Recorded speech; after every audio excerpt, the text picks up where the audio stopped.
గాని ప్రతి ఒక్కరు గుర్తుంచుకుంటున్నారు. ఎందుకంటే ఆయన ఒక స్పీకర్ స్థానంలో ఉన్నటువంటి వ్యక్తి తమ్మినేని సీతారాం. కానీ ఎప్పుడూ కూడా నిష్పక్షపాతంగా వ్యవహరించినటువంటి వ్యక్తి కాదు అనే చర్చ కూడా జరిగింది. అదేవిధంగా కూడా ఇటు అప్పటి ప్రతిపక్ష పార్టీలకు ఏ విధంగా ఆయన చీవరించుకునే విధంగా మాట్లాడే విధానం కావచ్చు, ఇటు అప్పటి అధికార పార్టీ వైసీపీకి ఏ విధంగా అనుకూలంగా వ్యవహరిస్తున్నటువంటి తీరు. ఎందుకంటే ఒక స్పీకర్ స్థానంలో కూర్చున్నటువంటి వ్యక్తికి అందరూ సభలో ఉన్నటువంటి సభ్యులందరూ కూడా ఒకటే అనే విధంగా ఉండాలి. కానీ అలా వ్యవహరించినటువంటి వ్యక్తి, సభలో కూడా రాజకీయాలు మాట్లాడినటువంటి వ్యక్తి తమ్మినేని సీతారాం.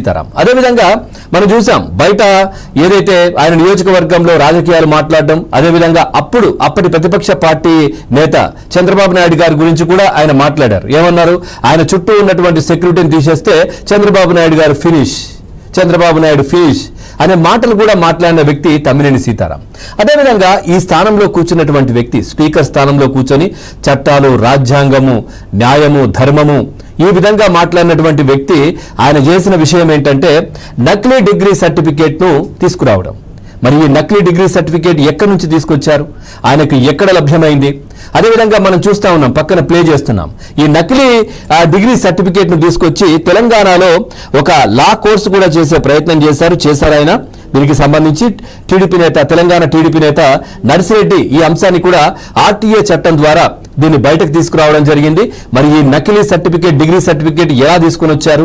సో వచ్చిన తర్వాత దీని వెనకాల ఉన్నటువంటి రాకెట్ ఏంటి? ఈయన ఒక్కడే తెచ్చుకున్నారా, లేదంటే ఈ విధమైన అంటే స్పీకర్ స్థానంలో కూర్చొని ఈ విధమైనటువంటి పని చేయడం ఏంటి అనే చర్చ కూడా ప్రస్తుతం జరుగుతూ ఉంది.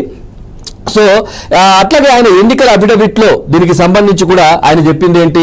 నేను ఎక్కడా కూడా అంటే డిగ్రీ పూర్తి చేయలేదు అన్నట్టుగా ఆయన అఫిడవిట్ లో కూడా ఆయన ఎన్నికల అఫిడవిట్ లో పొందుపరచడం జరిగింది. మరి అదే డిగ్రీ సర్టిఫికేట్ తో మరి ఇక్కడ ఎట్లా పూర్తి చేశారు లా కోర్స్ అనేది కూడా చర్చ జరుగుతున్నటువంటి పరిస్థితి కనిపిస్తూ ఉంది.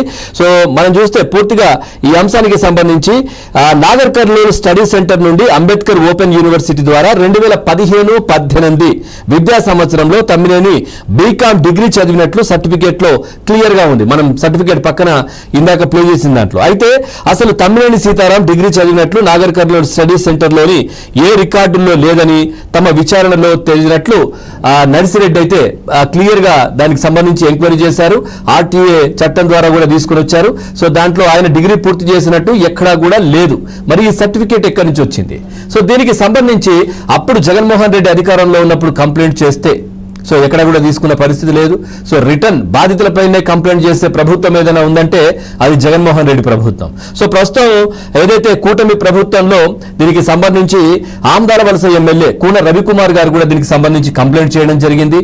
సో అట్లాగే దీనికి సంబంధించి ఏదైతే విజిలెన్స్ అండ్ ఎన్ఫోర్స్మెంట్ డిపార్ట్మెంట్ కు దీనికి సంబంధించి ఎంక్వైరీ కూడా డైరెక్టర్ విచారణ కూడా చేపట్టనున్నట్టుగా తెలుస్తోంది.